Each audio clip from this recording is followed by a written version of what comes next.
A very good morning to all of you. Welcome back to Ansarkari. So, taking up an important set of topics for the day. So, in the advertisement, we can say that contribution towards nation building can be done by upholding the duty as a responsible citizen, and which can be fulfilled through providing accurate and unbiased data, for example, in case of NSO surveys or different census exercises, which would be taken up.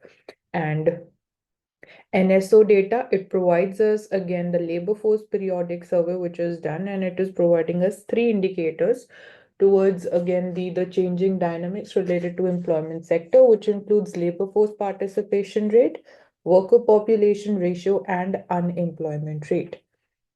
So it is, we can say that the duty as a responsible citizen is linked with the honest participation in the surveys and the census exercise.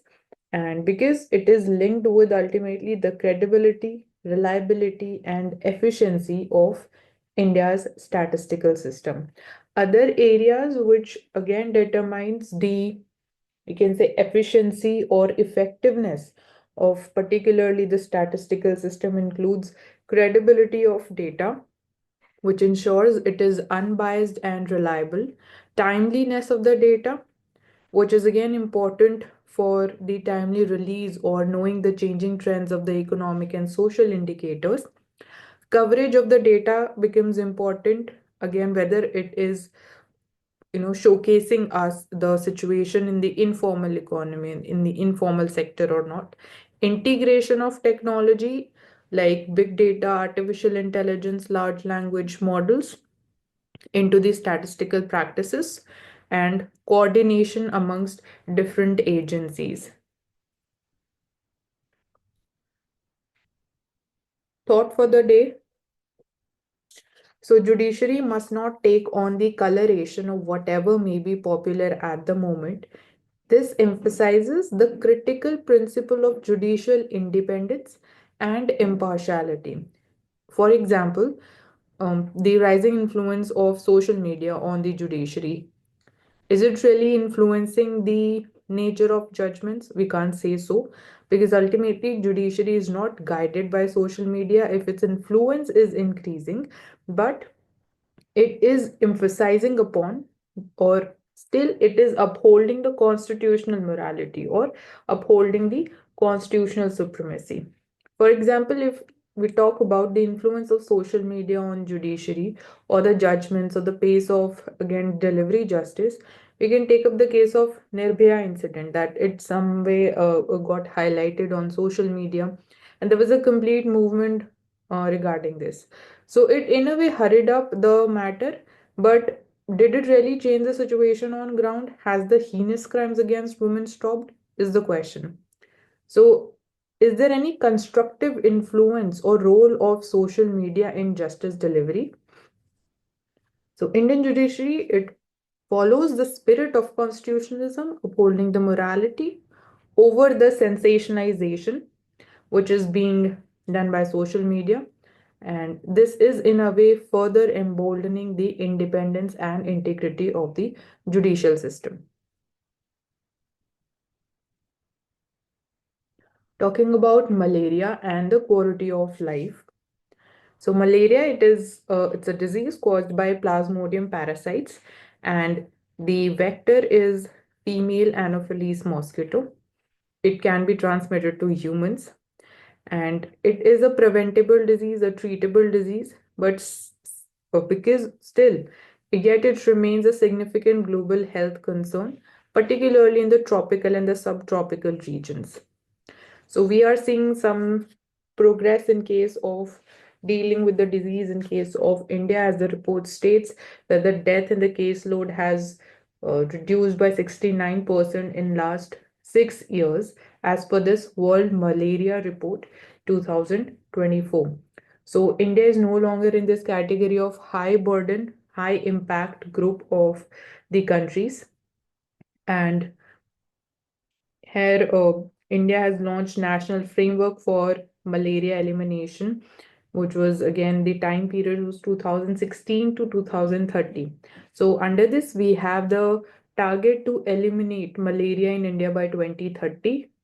So here, focus on surveillance, vector control, and universal access to diagnosis and treatment is being focused upon. We also have a vaccine for malaria, which was recently launched, commercially available, which is named Mosquirix.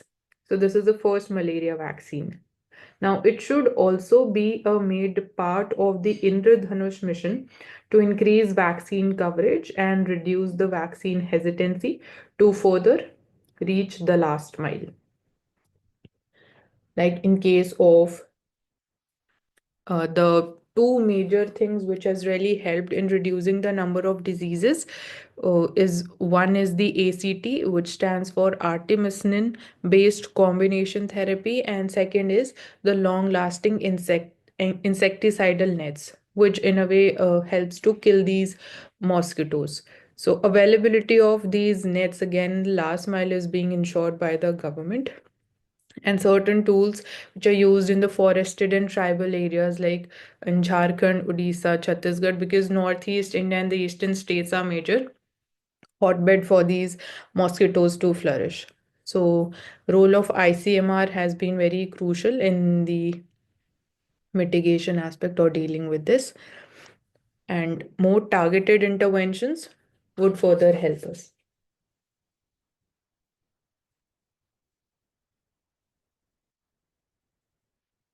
So developing villages is crucial as they form the backbone of Viksit Bharat, because 64% people still reside in villages in India. So how it can be done? How villages can be strengthened? Focusing on strengthening the panchayats is important. Shedding colonial mindset, which will allow women sarpanch to truly be empowered and form the pillar of growth, as this was recently highlighted by Supreme Court as well. Then periodic panchayat elections should be conducted, ensuring financial devolution to shape again the modern vibrant villages, which will be in sync with again the vibrant villages program also. Capacity building of farmers and adoption of the state of the art technology to double the farmers' income, to promote and establish smart agriculture and climate resilient agriculture. Then focus on non farm sector jobs like bankable MSMEs, marketable self help groups, and competitive cooperative and livestock sector will help in bringing the structural reforms needed in the agricultural economy. Then, promotion of sustainable village tourism at the same time to reduce over reliance upon agriculture as again the livelihood option.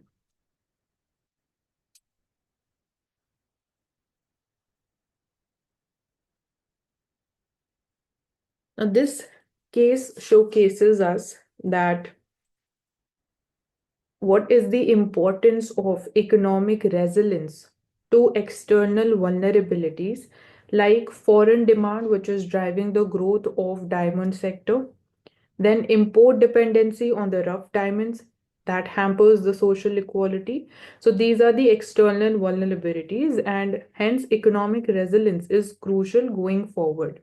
So it also builds up the pressure of reverse migration, which creates a vicious cycle of poverty trap and maybe the possibility of middle income trap too.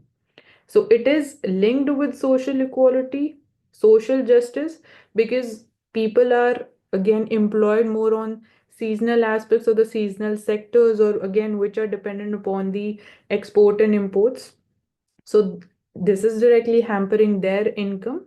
So there's instability of the income, and which is again linked to the social aspects, like here in case we see that the school dropout rates has increased. So the effective implementation of one nation one ration card under the PDS, accessibility of PM Shri schools, and social security benefits to the informal sector, then it becomes more pressing point.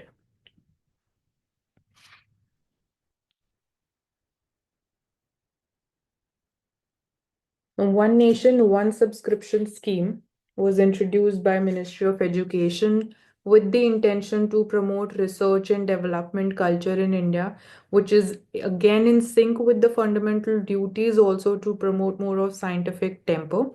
But here, um, it has recently attracted criticism for the lack of clarity on the nitty-gritties of the scheme regarding the implementation, like more micro details about it, in short, like which journals will be a part of it, what is going to be the share of Indian journals, what is going to be the role and the number of Indian journals that would be made accessible, and whether it would also cater to ease of publishing journals, like there is this application processing fees would also be whether it would be covered by the government under this scheme or not. So merely ensuring the accessibilities of these journals is not going to fulfill the complete again vision of promoting that research and development culture.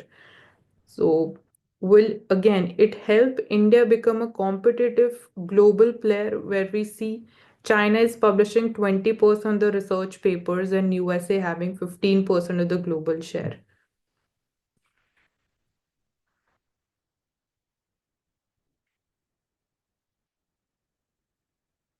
Now, industry needs to realign the supply chain to de-risk against the geopolitical and the strategic risks which are related to the regional wars. The Russia-Ukraine war highlighted again the significance again of self-reliance because of uh, specifically the sectors where we are import dependent, like the fertilizer or the crude oil.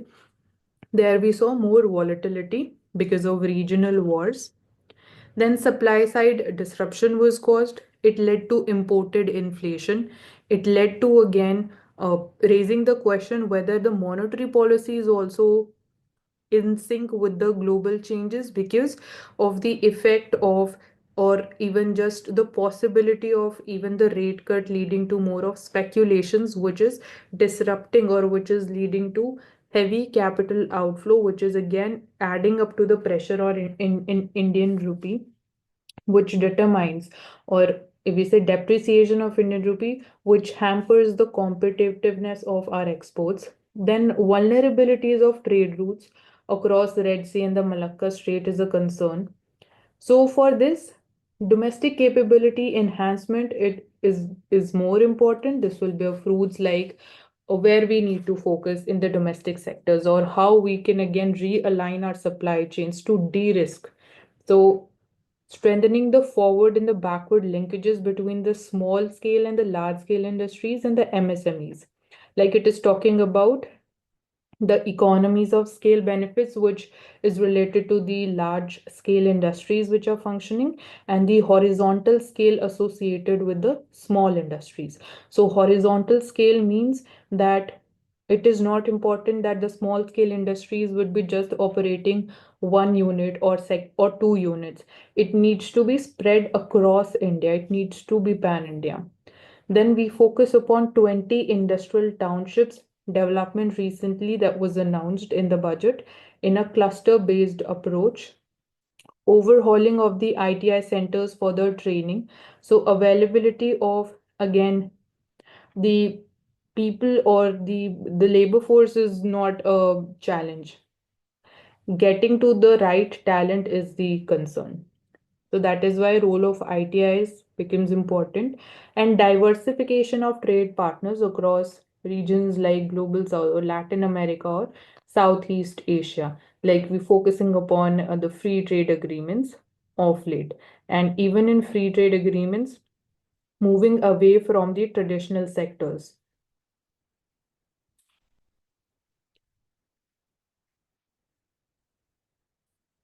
Now, this concern was talked beforehand related to the oral observation made by the former Chief Justice of India, that talking about the Places of Worship Act of 1991, which stated the religious character of the religious places would remain the same as it was on 15 August 1947. But his oral judgment stated that uh, you can like raise the questions regarding the character of the religious place or the worship place. So it was merely an oral observation. It does not have any kind of legal obligations or binding obligations on the part of judiciary also. But again, coming from CGI, former CGI has also raised question about now what the relevance of this act. So because of this, we are seeing flood of petitions at the lower judiciary, where again it is about revisiting the status and the character of different religious places like Ajmer Dargah, Adai Din Ka Jhopda, or Shahi Jama Masjid, or Tilwali Masjid in Lucknow. So we need again clarity over this aspect, whether lower judiciary should accept these petitions or not. It should be taken up by Supreme Court in suo motu, and also these are merely claims. So whether there should be any basis for acceptance of these petitions beforehand or not is also another thing, because merely claiming it to be basically claiming it to be a wrong, or there are other claims, would not be again something we can say substantial basis to admit a petition in the courts. So for example, in this case, a Dhai Ka Jhopda is being questioned. So there are claims that it was originally a Sanskrit college or a temple before being demolished towards the end of 12th century. So again, as stated, it is a matter of more research. So that's the question. And a fact is that it was built by Kutubuddin Aibak around the time that he built the Wat Islam Masjid in Qutub Minar complex in Delhi. So again, one more question, that will it not violate the basic structure doctrine, because it is dealing with the secularism aspect, or will it not violate the secular fabric?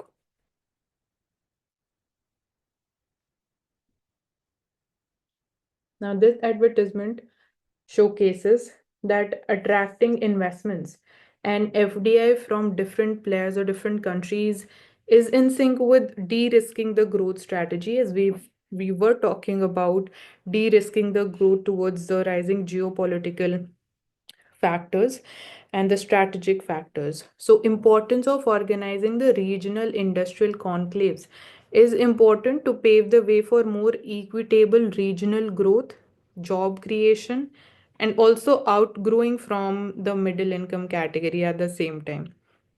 So if more regional industrial conclaves are organized, it will enable us again to diversify from the major countries, which again leads to FDI inflow in India, like Mauritius and Singapore are the major FDI investors in India. So, secondly, it would also attract investments in these specialized zones which are more favorable to every state. So, it would be state specific at the same time.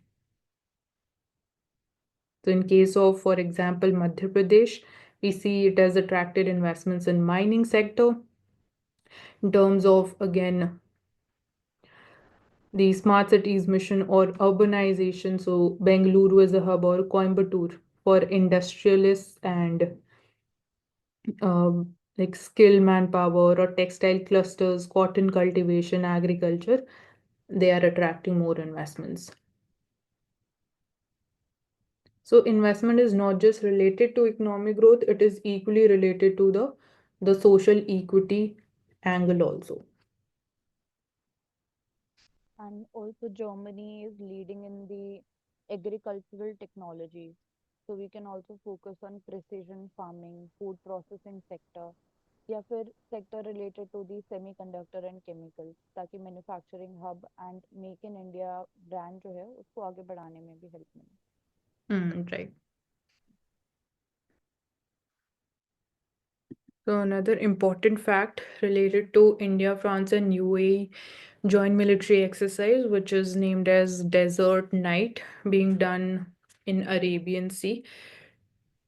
And this is again, in a way, help in maintaining more of security aspect as far as the Western region is concerned. And secondly, it is again going to be important for the military interoperability to build more synergy with the like-minded countries. And similarly is the thing for Indo-Pacific region also. So it is, we can say, this endeavor is to build synergy among the air forces of the countries as well as improve our combat skills and with the multiple aircraft types which are operating, like Rafale is there, F-16 jets, and other aircraft from France and UAE. So Al Dafra Air Base is a fact. So Sukhoi 30 MKS, Jaguars, and IL-78 mid-air refuelers. So helping us or doing these in a way exercises helps in operating in more realistic scenario.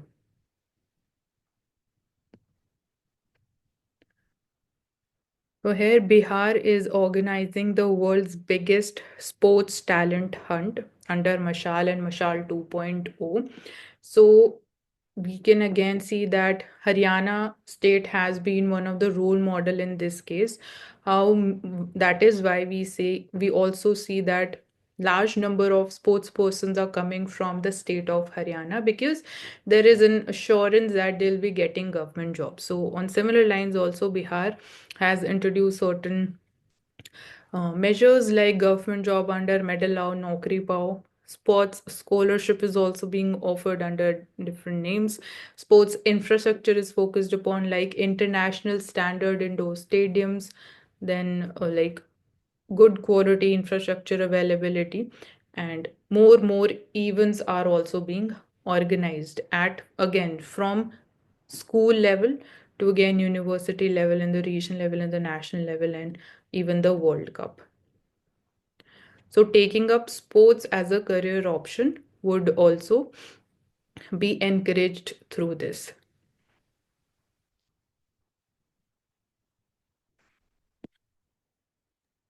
But क्या यहाँ पे Mansi question नहीं उठना चाहिए कि medal लाओ job पाओ?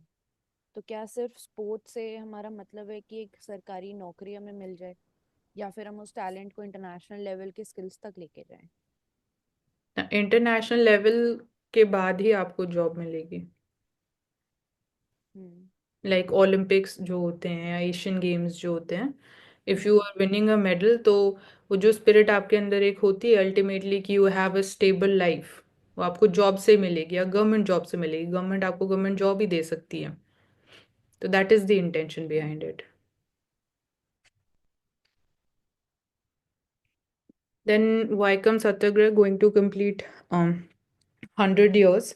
So the two states, two leaders, tale of reform. So in this Vaikom struggle, which culminated in lifting of the barriers to the entry of backward caste Hindus to the local temple in the erstwhile Travancore princely state. Here we see the important role of Periyar E.V. Ramaswamy, and after that we again saw the Dravidian movement also, and self-respect principles were upheld, wider reforms, the socio-religious reforms which were done. So this is just showcasing us that political will is a necessity in order to take forward the socio-religious reforms.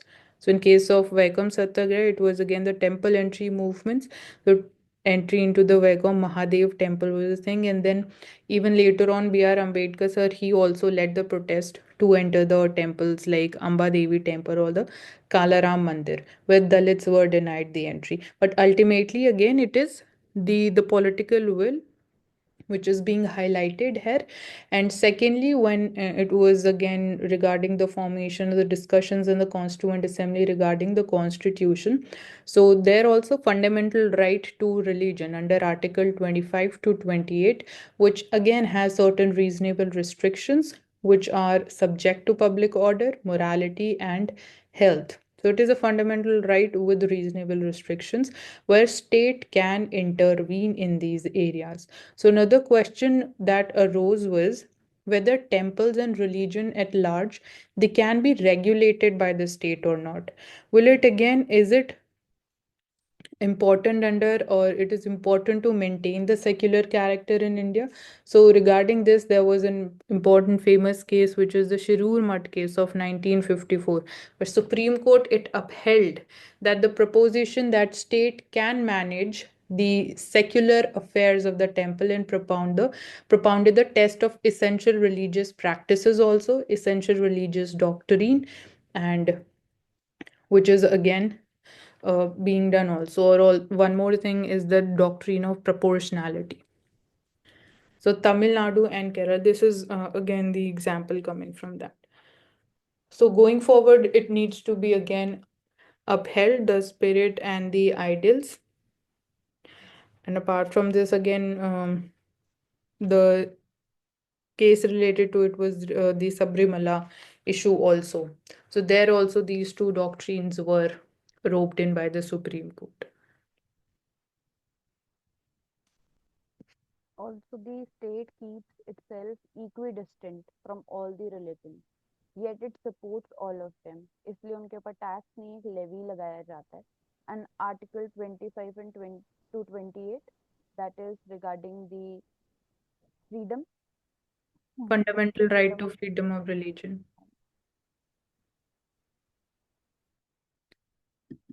Now, when we're talking about space, which is a global common, so here we see that question is being raised when it relates to the advancements or exploration of the space, is that are we accounting for the climate change because of different space missions? Because again, the like whether it is launching of satellites or the rockets which are there, they're releasing the greenhouse gases. It is disrupting the atmospheric circulation. It releases ash in the atmosphere. With somewhere it might even be reason behind the retreating rate of glaciers. It is depleting the ozone layer.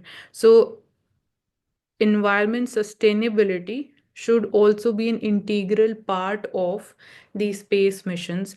The challenges includes the orbital space debris or the space junk, which again is produced when again the different components of satellites they break apart in the low earth orbit. So it is interfering with the scientist ability to collect the data. It is risking even more significant human crewed missions, future missions. And also like there's international space station, which is frequently it has to adjust its orbit to avoid the debris collision. So barriers to space sustainability exist, like simultaneously, we have to ensure that space remains accessible to all. Space activities also remain environmentally sustainable. And now the question arises, it should be a part of the Paris Agreement also, the space activities currently which are outside its ambit. Second is promote peaceful use of the outer space.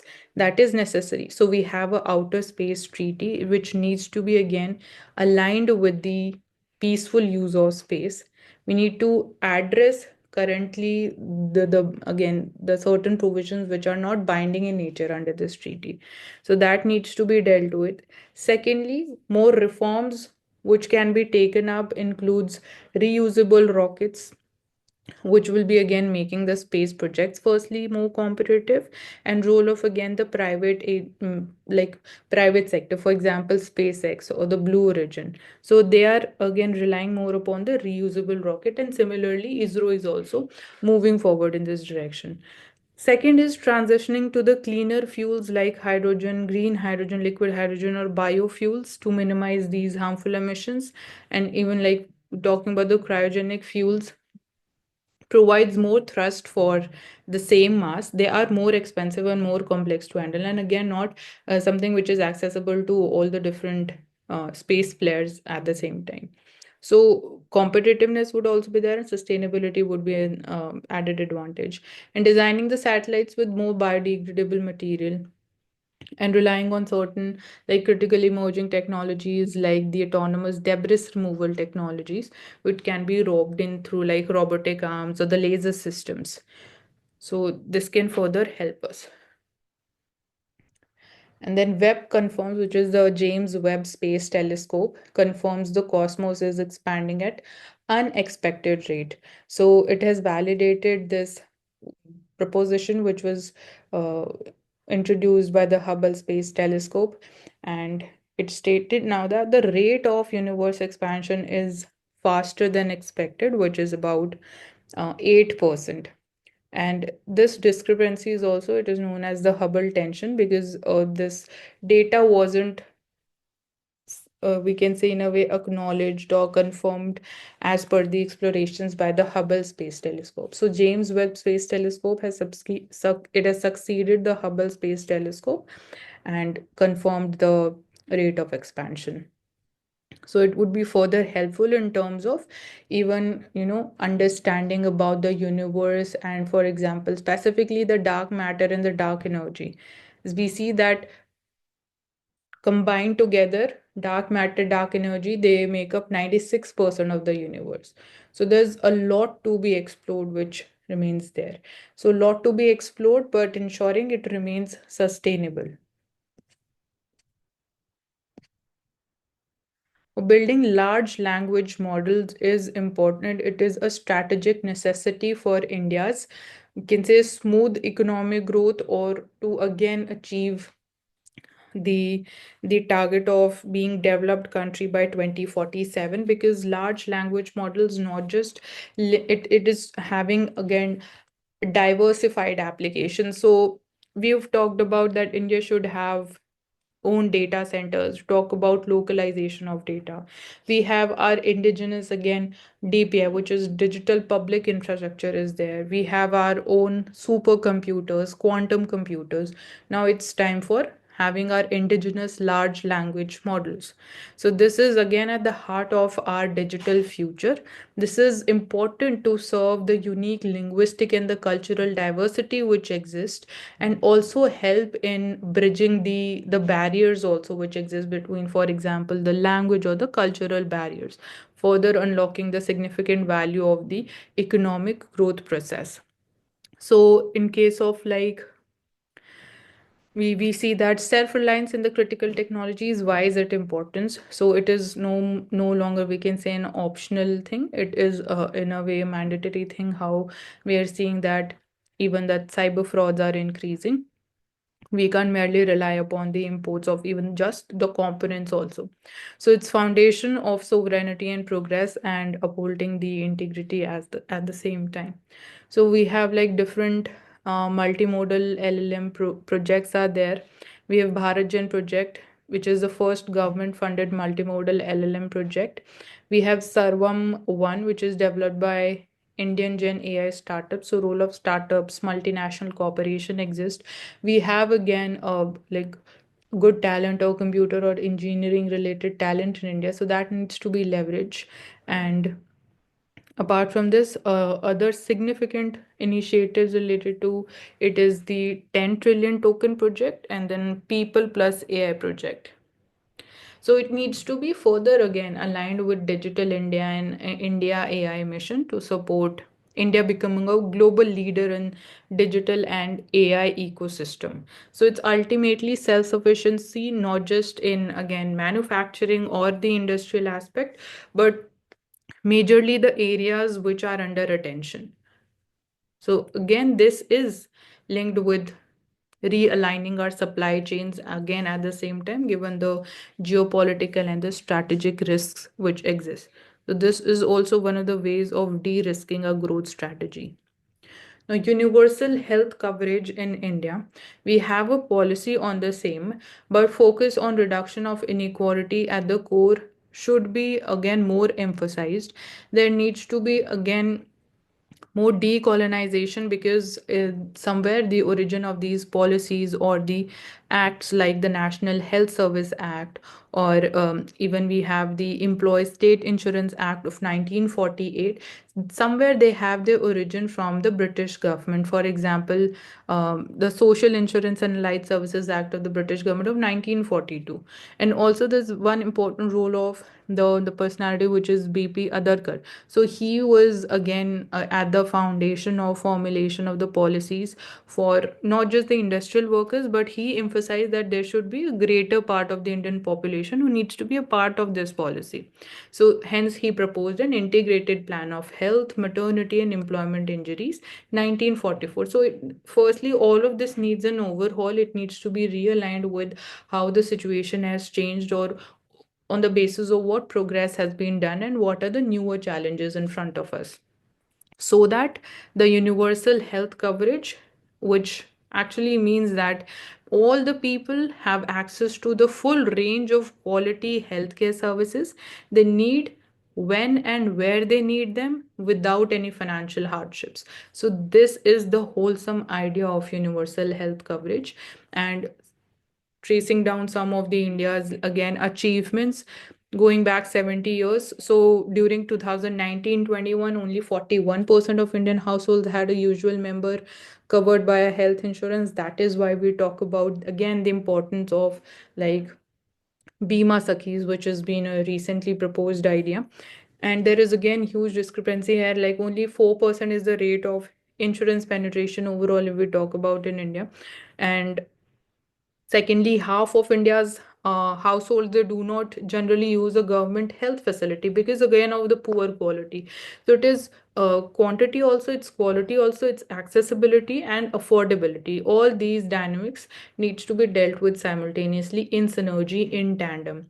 Now, in terms of the quality of health services, the present situation showcases is that the total fertility rate in India declined from 5.7 to 2 during 1950 to 2023, which is one of the major progress that we have witnessed.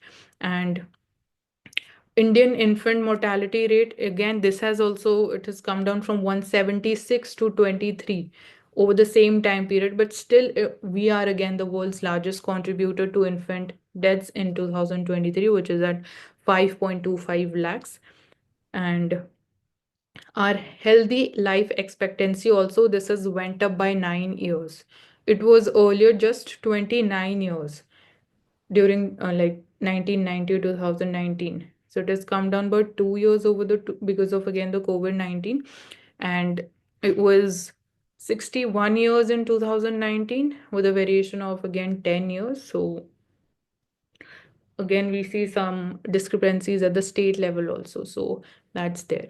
So like we have the economic aspiration of being the third largest economy in the world, we should also have a social aspiration that we need to be the healthiest country, which is also associated with again the happiness index which is there. So we can learn from countries like Finland and Norway in this regard. And also, being a healthiest country would also augment our economic growth at the same time. So that's all for the day. Thank you so much for joining us on Ansarkari. Stay tuned for further detailed and interesting sessions going forward.